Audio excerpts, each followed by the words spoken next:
알베르트 슈바이처 인생 후반전 진짜 삶을 찾아서 50대, 60대, 그리고 70대까지 어떤 이에게는 그저 지나온 삶을 정리하는 시기일 수 있습니다. 치열하게 달려온 인생의 쉼표를 찍고 남은 시간을 편안하게 보내는 것도 중요하죠. 하지만 동시에 묘한 불안함이 스며들기도 하는데요. 나는 무엇을 위해 살아왔는가? 남은 삶은 어떻게 채워야 하는가? 이대로 괜찮은가? 이런 질문들은 마치 그림자처럼 우리를 따라다닙니다. 매일 아침 거울 속 나를 보며 젊은 시절의 패기 넘치던 모습과 지금의 나를 비교하며 씁쓸해할 때도 있죠. 그동안 쌓아온 경험과 지혜는 풍부하지만 동시에 이것이 과연 전부일까 하는 허전함에 답을 찾지 못할 때도 있습니다. 여기 이 질문에 대한 명쾌한 답을 자신의 삶 전체로 보여준 한 사람이 있습니다. 신학, 철학, 음악, 의학 등 여러 분야에서 이미 성공의 정점에 올랐던 천재, 알베르트 슈바이처 박사입니다. 그가 나이 30에 의사가 되기로 결심하고 아프리카 오지로 떠났다는 이야기는 우리에게 단순히 헌신과 봉사의 메시지를 넘어섭니다. 그것은 바로 인생 후반전, 진짜 삶을 어떻게 찾아야 하는가에 대한 깊이 있는 통찰을 선물합니다. 인생 1막, 끊임없는 성공과 내면의 외침. 슈바이처는 어려서부터 다재다능한 천재였습니다. 오르간 연주자로서 바흐 음악의 해석을 새롭게 정립했고 25세의 젊은 나이에 신학박사 학위를 취득하며 교수 자리에 올랐죠. 이 정도만으로도 그는 이미 평생을 풍요롭게 보낼 수 있는 모든 것을 갖춘 사람처럼 보였습니다. 주변 사람들은 그를 부러워했고 그의 성공을 찬양했습니다. 아마도 나는 이만하면 됐다. 이제 남은 건 성공을 즐기는 일뿐이라고 생각할 수도 있었을 겁니다. 하지만 슈바이처의 마음속에는 항상 내 인생의 절반은 남을 위해 써야 한다는 소년 시절의 서약이 자리 잡고 있었습니다. 이 내면의 목소리는 끊임없는 성공과 주변의 기대를 무시할 수 없는 강력한 울림이었는데요. 50대, 60대 분들이라면 이 마음을 이해하실 겁니다. 자녀들을 모두 출가시키고 나면 이제 내 역할은 끝난 건가? 하는 허전함이 찾아오죠. 남들이 부러워하는 자리에 올랐어도 사회가 정해놓은 성공의 틀에 자신을 맞추었어도 진정으로 충만한 삶은 아닐 수 있다는 것을 우리는 압니다. 물질적 풍요와 안정 속에서 공허함을 느끼는 순간 바로 그때가 내면의 목소리에 귀 기울여야 할 때입니다. 슈바이처는 바로 그 순간 자신의 삶을 완전히 바꾸기로 결심했습니다. 나이 30, 모두의 반대를 무릅쓰고 선택한 길. 1905년 슈바이처는 파리의 한 잡지에서 아프리카 선교사들의 열악한 상황에 대한 기사를 읽었습니다. 그곳에는 의사가 없어 수많은 사람이 고통받고 죽어간다는 내용이었죠. 이 기사는 그의 마음속에서 꺼지지 않던 불꽃에 기름을 부었습니다. 그는 즉시 의학 공부를 시작하겠다고 선언했습니다. 당시 그의 나이 30, 이미 촉망받는 신학자이자 음악가였던 그에게 모두가 반대했습니다. 당신은 이미 성공했다. 왜 그 힘든 길을 가려 하는가? 가족과 동료들은 그의 결정을 이해하지 못했고 그를 만류하기 위해 갖은 노력을 다했습니다. 마치 우리가 새로운 도전을 시도하려 할 때 주변에서 괜히 힘든 길 가지 마라.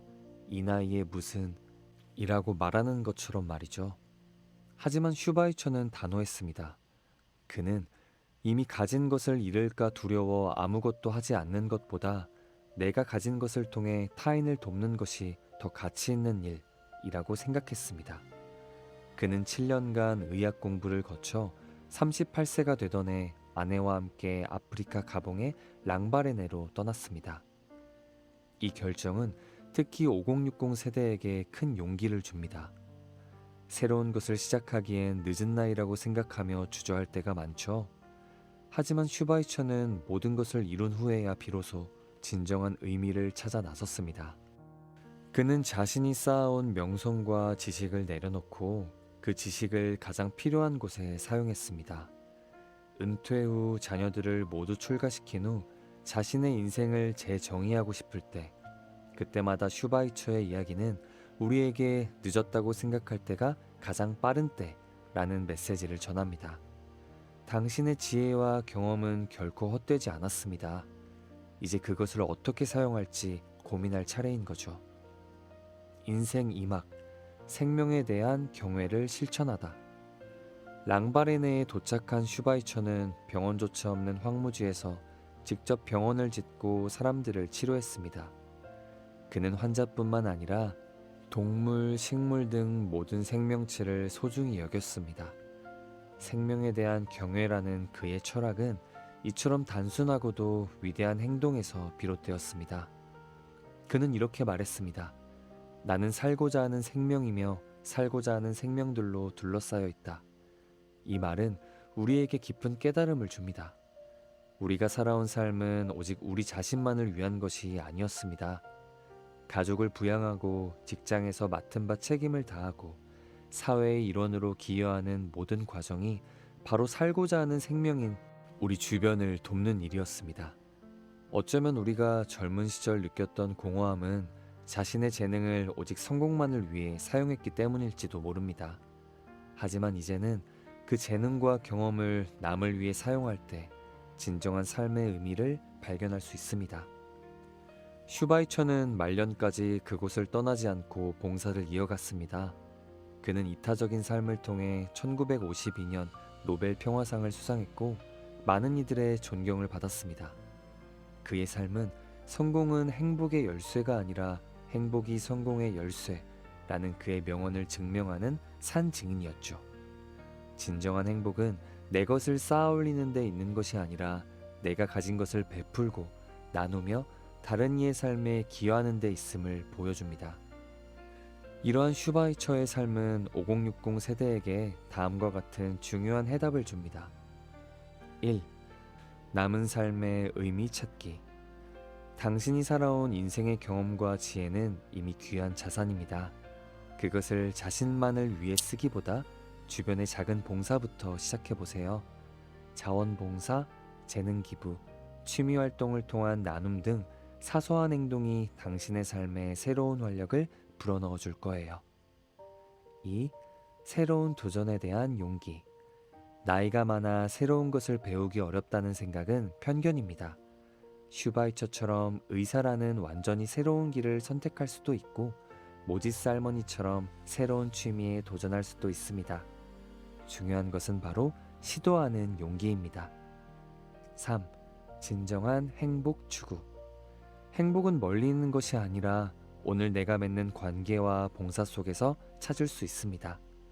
거창한 성공이 아니라 소박한 기여를 통해 얻는 보람과 만족감이 당신의 삶을 다시금 빛나게 할 것입니다. 슈바이처는 인생의 어느 순간에도 늦었다고 말하지 않았습니다. 오히려 그는 인생 후반기에 가장 의미 있는 일을 시작했고 이를 통해 인류의 위대한 스승으로 남았습니다. 이제 당신의 인생 후반전입니다.